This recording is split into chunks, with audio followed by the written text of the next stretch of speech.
শুক্রবার সকাল থেকে নয়াপল্টনে বিএনপির কেন্দ্রীয় কার্যালয়ে দলের চেয়ারপারসন খালেদা জিয়ার প্রয়াণে চলছে দোয়া মাহফিল। জাতীয়তাবাদী উলামা দলের আয়োজনে এই দোয়া মাহফিল চলবে দিনব্যাপী।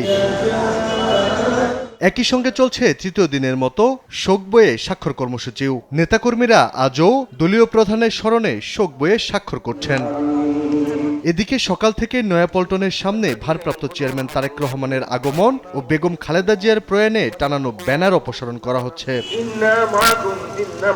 দুপুরে এ কার্যক্রম দেখতে যান বিএনপির সিনিয়র যুগ্ম মহাসচিব রুহুল কবির রিজভী। এ সময় তিনি বলেন, শহরের সৌন্দর্য বজায় রাখতে সকল ব্যানার সরিয়ে ফেলার নির্দেশ দিয়েছেন দলের ভারপ্রাপ্ত চেয়ারম্যান। আমাদের ভারপ্রাপ্ত চেয়ারম্যান সাহেবের নির্দেশে, জনাব তারেক রহমানের নির্দেশে যুবদল, স্বেচ্ছাসেবক দল, ছাত্রদল এবং মহানগর বিএনপি উত্তর দক্ষিণ তারা সবাই মিলে আমরা এই ব্যানার ফেস্টুনগুলো সরিয়ে দেব।